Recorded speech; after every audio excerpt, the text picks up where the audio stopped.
मंगलमूर्ते सद्गुरु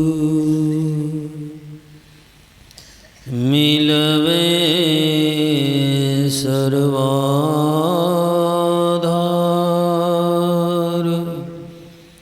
मंगलमय मंगलकरण भिन्नो बारंबार। ज्ञानयुदधियर ज्ञान घन सद्गुरु शंकर नमो नमो बारे सकल सुपूज्यन भू। सर्वेश्वर के स्वरूप सिंहासन पर विराजमान परम आराध्य संत सद्गुरु महर्षि में ही परमहंस जी महाराज के पावन श्री चरणों में कोटि कोटि शनमन। उनके पावन हृदय परम पूज्य पाद संत साही स्वामी जी महाराज के पावन श्री चरणों में कोटि कोटि शनमन। अपने निवास में विराजमान संत मत के प्रधान आचार्य परम पूज्य पाद ब्रह्म ऋषि चतुरानंद जी महाराज के पावन श्री चरणों में कोटि कोटि शनमन। मंच पर विराजमान पूजनीय संतजन, वंदनीय सत्संग प्रेमी माताओं एवं बहनों, यूट्यूब के माध्यम से महर्षि में हृदय चैनल पर जो भी दर्शक इस ज्ञान यज्ञ का दर्शन व श्रवण करते हैं उन सबको भी बार बार नमन और वंदन। पूज्य पाद बाबा साही स्वामी जी महाराज की वाणी है एक। भजो रे मन संत चरण सुखदाई। भजो रे मन संत चरण सुखदाई।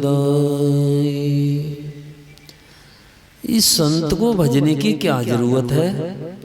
संत के पास तो न रहने का ठिकाना है न खाने का ठिकाना है। उसके चरण पकड़ कर क्या मिलेगा? ऐसा मिलेगा जैसा दुनिया के लोग, दुनिया के सभी लोग, दुनिया के सभी वैभव, दुनिया की सभी संपदा किसी एक व्यक्ति को दे दें फिर भी वह नहीं दे सकते जो एक संत दे देते हैं। क्या देते हैं संत? भव वारिद से निकाल देते हैं और पहले वो नाम देते हैं। नाम की महिमा आप ग्रंथों में भी सुनते होंगे और आज की दुनिया में भी देखते होंगे, लेकिन आपने गौर नहीं किया होगा। एक प्राचीन समय से ही पौराणिक कथा है अजामिल। अजामिल के पिताजी ब्राह्मण और राजा के यहाँ पुरोहिती का काम, और अजामिल बहुत छोटी उम्र में ही पूजा के काम को दौड़ दौड़ कर खुशी से करता है। जैसे घर घर में बच्चे अपनी माँ के साथ, पिता के साथ पूजा घर में चले जाते हैं, मंदिर चले जाते हैं। यही स्वभाव उस बच्चे का भी था और बहुत सुंदर जीवन बीत रहा था। लेकिन समय परिवर्तन होता है। पिता बूढ़े हुए, ये बड़ा हुआ, इसको पुरोहिती का काम मिला। इसने एक दृश्य देख लिया।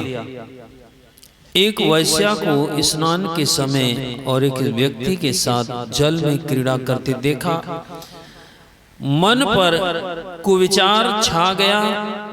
छाने के कारण उसका चिंतन बदला, आचरण बदले, जीवन बिगड़ा।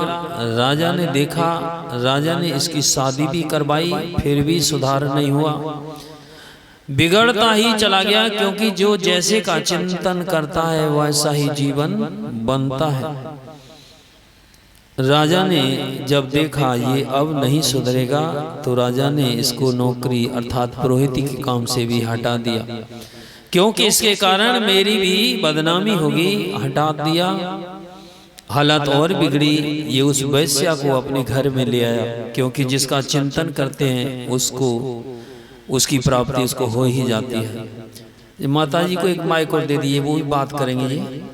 एक माइक दे दिए यहाँ पर, कान खोलकर सुन लिए। जिनको सुनना है, जिनको सुनना है वही लोग बैठे, बाकी लोग दूर जाकर बैठे। मंच के सामने वही विद्यार्थी बैठने चाहिए जो एक भी शब्द में चूक नहीं हो सके, पत्थर की तरह बैठ जाएं और कान जैसे प्रकृति ने खोल कर दिए ना, वैसे ही कानों को खोलकर और सावधानी से मन को एकाग्र करके सत्संग का लाभ ले। यहां नहीं रखिए दान पेटी को, दान पेटी वहां रखिए, कुर्सी लगाकर वहां रखिए, और बीच में प्रणाम करने कोई नहीं आएगा। ले जाइए उधर। अजामिल का जीवन बिगड़ा और वो वैश्या को घर में ले आया। धन सब समाप्त हुआ। वैश्या तो धन की भूखी थी। अब अजामिल अपने जीवन को चलाने के लिए पशुओं को मारता है और खाल बेच करके अपने जीवन को चलाता है। कहाँ पुरोहित और कहाँ ऐसा आचरण। ऐसी स्थिति में अजामिल का जीवन बीतने लगा, लेकिन संस्कार था पिछला और इस जन्म का संत उसके जीवन में आ गए। एक गांव में संतों की मंडली पहुंची, उसी गांव में, और संतों ने पूछा बच्चों से कि यहाँ कोई ऐसा घर है जहाँ हम भोजन कर सके, भोजन कर सके। बच्चों ने चिढ़ाने के ख्याल से कहाँ भेज दिया, जाओ अजामिल के यहाँ आपका सेवा सत्कार होगा। संत चले गए अजामिल के यहाँ। अजामिल के यहाँ गए, अजामिल से कहा कि हम आपके यहाँ भोजन करना चाहते हैं। अजामिल के पास तो कुछ भी नहीं था, कि महाराज मेरे पास कुछ भी नहीं है, लेकिन आप आए हैं, मैं कुछ सेवा जरूर करूंगा। उन्होंने कुछ सामान बना करके, सामान बनाने का दे करके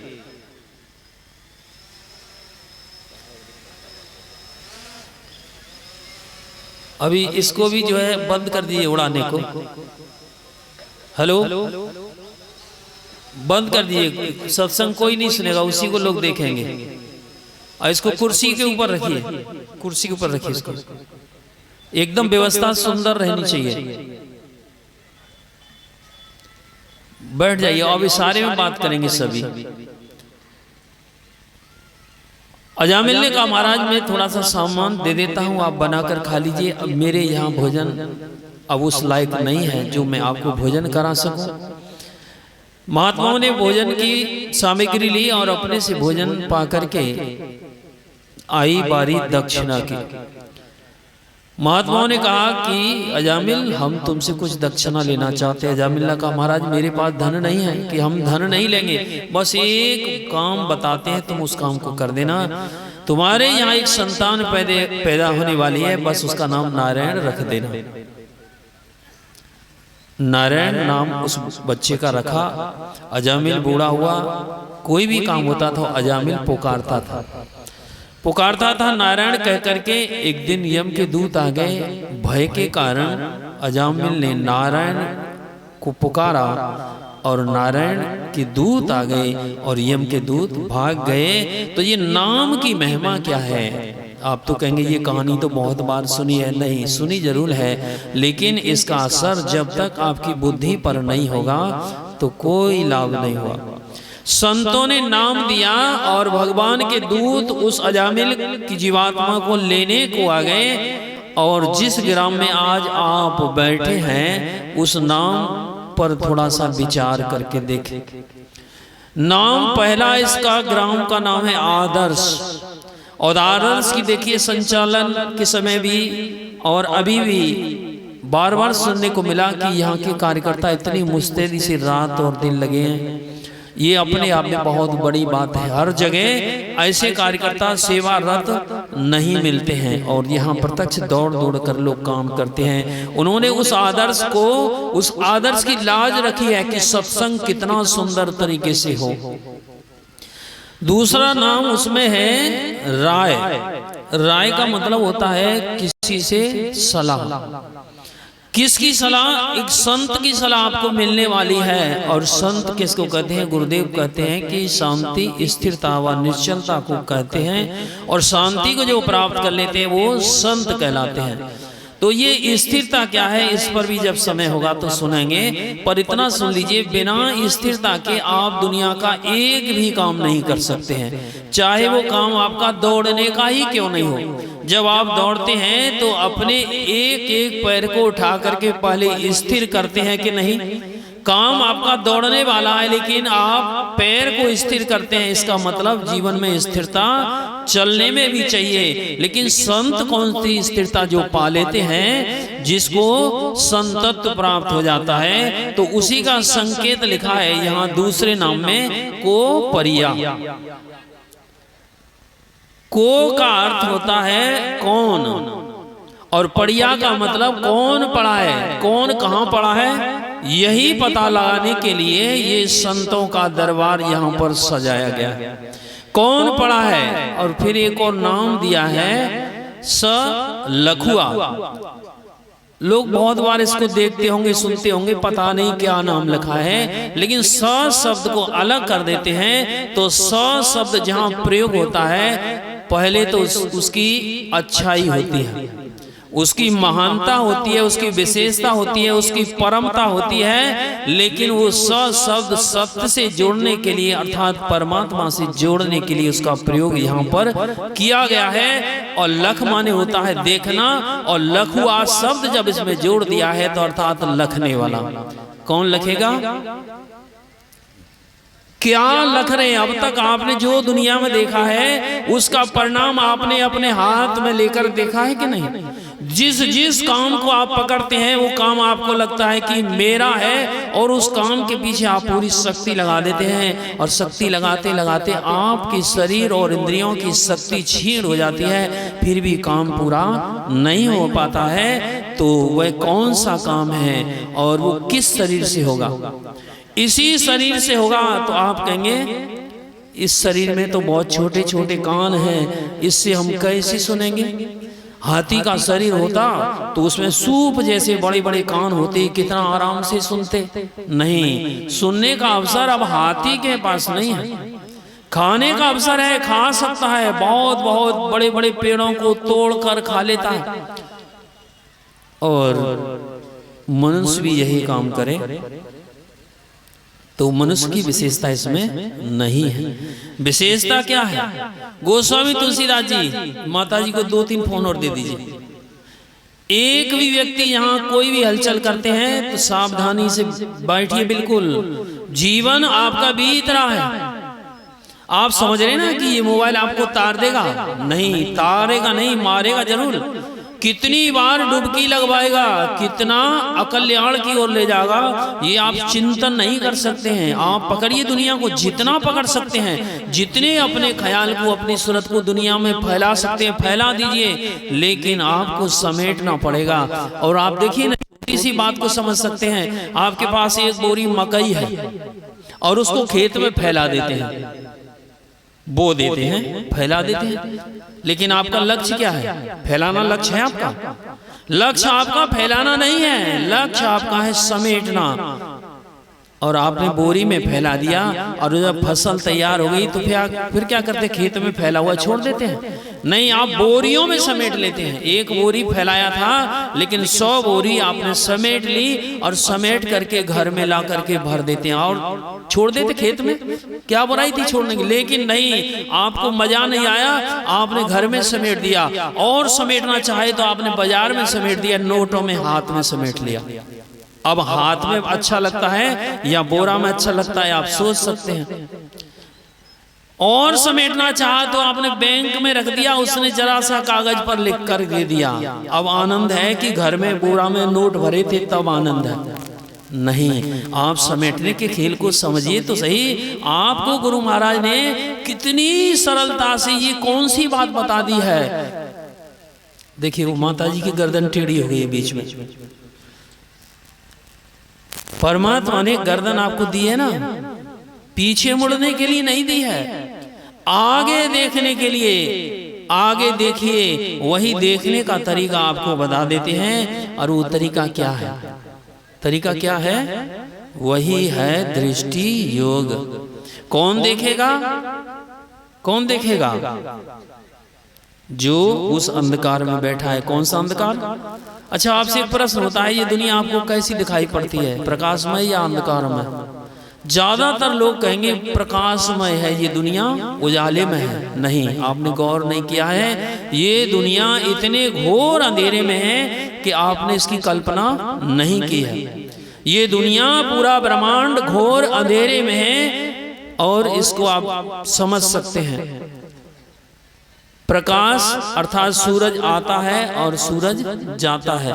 मोमबत्ती जलाते हैं, दीपक जलाते हैं, लालटेन जलाते हैं, बल्ब जलाते हैं, क्या प्रकाश पूर्ण हो गया? जब यहां दिन है तो अमेरिका में रात है। ये बात संकेत करती है कि ये सूरज पूरे ब्रह्मांड में एक साथ प्रकाश नहीं कर सकता है। 2 नंबर मिला महाराज जी, इसीलिए सेवा हो रही है। कहेंगे तो स्टॉप। बोलिए। समय हो गया। नहीं, अभी नहीं हुआ। तो अंधकार इस दुनिया में भरा हुआ है। आपका शरीर जिस दुनिया में है वह अंधकार है। वहां प्रकाश करेंगे तो उजाला होगा, और उजाले में आपके काम अच्छी तरह से पूरे होते हैं।